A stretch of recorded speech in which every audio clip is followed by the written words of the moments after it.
My 11-year-old daughter and her friends are a bunch of murder hobos. Posted by u/rare_pattern 1989.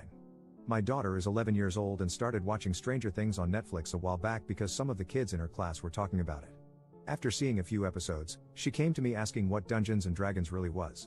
I am by no means an expert on the game. I've played maybe 4 sessions about 20 years ago. But I explained the basic concept to her, and she thought it sounded really cool. I found my old dice and gave them to her to mess around with. Last week, she asked if I could make a story for her and her friends to play. It sounded like a fun idea, so I obliged. Since it was Halloween, even though we don't really celebrate it in my country, I created a small Halloween campaign for the girls. In the interest of time, they had to be done in an afternoon, and I didn't have the time to browse through the entire rule set. I created simplified character sheets for them with a bunch of predefined skills and crafted an inventory for each of them with helpful items to tackle some challenges. I made a PowerPoint presentation with several images to help them visualize what was going on and where they were. I also prepared a handwritten scroll with their quest objective on it, burning the edges a bit to give it a cool look, all fun stuff. The quest itself was pretty simple. The town where the girls lived was cursed for Halloween, and if they didn't lift the curse before midnight, all the townspeople would turn into monsters. To prevent this, they needed to gather 3 ingredients from around the town and then head to the center of the haunted forest, where a witch would craft a spell to lift the curse. I had a lot of things prepared, but the one thing I didn't anticipate was how quickly my daughter and her 3 friends turned into murder hobos. The first ingredient they needed was a bag of candy. Walking around town, they found a kid who had just gone trick-or-treating. First, they asked him nicely to hand over his candy. Of course, the kid said no, so I imagined they might use some gold or intimidate him into giving it up. Instead, the girl playing the wizard noticed that I had written fireball under the spells category on her character sheet. Quietly, she asked if she could burn the kid. The other kids immediately asked, "Wait, can she?" I told them they could do whatever they imagined. So, they burned the kid and took his candy. My daughter, feeling a little remorse, explained that she took a tiny urn to carry his ashes. And, well, that set the tone for the rest of the campaign, as I could never have imagined those girls being so evil. The second ingredient was a bottle of wine, so they went to the local tavern. They first tried to steal a bottle, but when the stealth check failed, they decided to jump the barkeep and kill him to take the wine. The third ingredient was a dragon's tooth, which they could find in the house of an orcish warrior on the outskirts of town. Instead of knocking on the door, their first instinct was to try and kick it down. My daughter rolled a 1 on that check, so I told her she lost 1 health point because she hurt her foot. Next, they decided to break the window and enter the house that way. Of course, the orc wasn't happy with adventurers breaking into her home and attacked them on sight. They cast a sleep spell on her, tied her up with the rope they had, and took the tooth.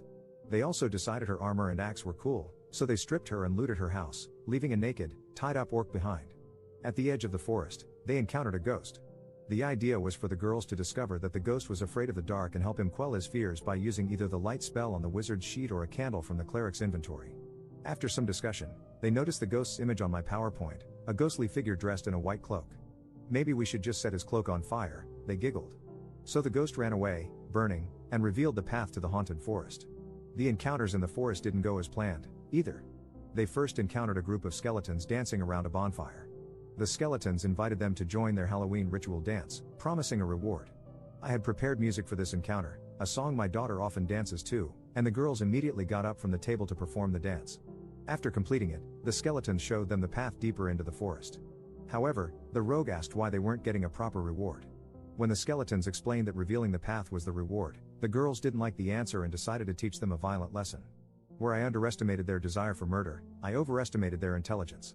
They arrived at a pond, where a water spirit gave them a riddle. Solving it would earn them a magical medallion to open a portal later in their quest. The riddle's answer was river, and I gave them multiple hints, emphasizing the water spirit. They still didn't get it, and when they were about to resort to alternative solutions, my wife, who had been listening in, yelled, "It's a river, you idiots."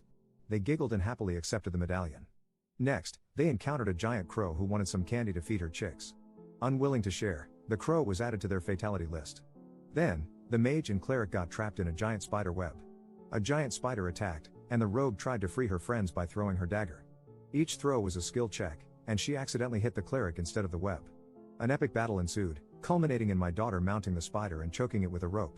I let her roll for it, but when she succeeded, I explained that spiders have book lungs and don't breathe like mammals, so her plan didn't work. It was still a cool idea, though.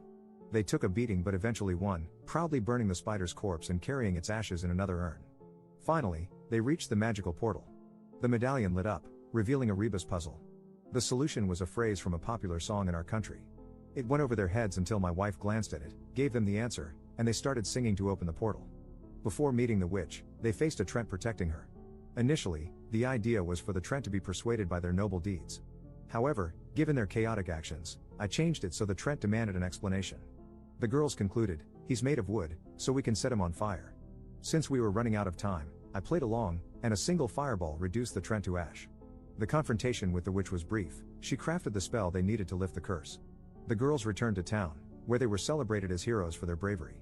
My daughter later told me that everyone had a great time and laughed about it all day at school. She asked if I could create another campaign for them. Next time, I'll definitely incorporate consequences for their actions and make an action-packed story with more battles. For now, I'll start by rereading the rules to make the next campaign even better. Update 2 months later. So, a while ago, I posted about introducing my daughter and her friends to D&D and how they turned into full-on murder hobos. After their first game, the girls were over the moon and eager to play again. Word spread around their classroom, and suddenly, instead of 4 players, I had 6 girls to manage in my campaign. With my busy work schedule and the holidays, I didn't have as much time to prepare as I did for the first game. Still, I had a good idea of what I wanted to do and had incorporated the advice I got here to create a more action-packed experience for the group. However, things didn't go as planned, thanks to something I hadn't anticipated: another dad joining the party. The day before the game, my wife got a call from the father of one of the girls. He'd heard about the game from his daughter and was excited to join since he used to play D&D a lot when he was younger. I already knew him from school drop-offs, but our interactions had always been lukewarm. He's a single dad who, as my wife has mentioned multiple times, clearly has a thing for her. They work at the same company, and while he's not the type to act on it, he's shy and socially awkward in many ways. When I was younger, I was a huge geek, but marriage, kids, career growth, and new interests had watered that down over the years. While we're the same age, he's just as into geek culture as he was 20 years ago, and every conversation we've had revolves around the Minecraft world he's been building for years. Once the game started, he went into full hardcore role-playing mode and completely hijacked the session, much to the girls' dismay. I had prepared predefined character sheets and classes for the girls, complete with detailed explanations of their abilities, just like last time. The returning players started in the same inn where they'd previously murdered a boy on Halloween, with his mother now looking for him. They giggled about the situation, explaining it to the new girls. The plan was for the session to begin with a bar brawl against some drunken dwarves. Tensions were high, and some of the girls were already considering using a fireball, but the druid dad stepped in. He diffused the situation by charming the dwarves, buying them beer, passing all the charisma checks, and peacefully settling things. Since my plan had been for the girls to find a quest-related note on one of the dwarves' mangled bodies, I had to improvise and introduced a mailman to deliver the note instead.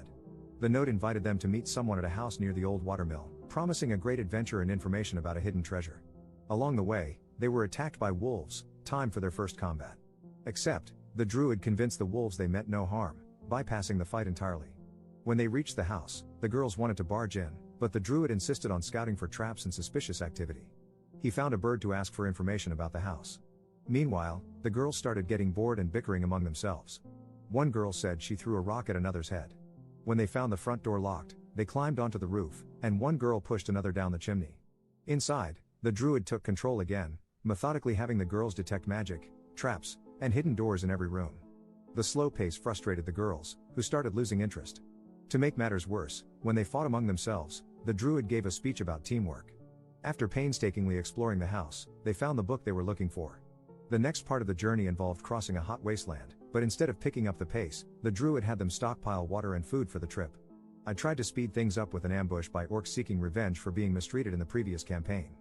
But instead of engaging in combat, the druid demanded backstory, expressed empathy, and tried to resolve things peacefully.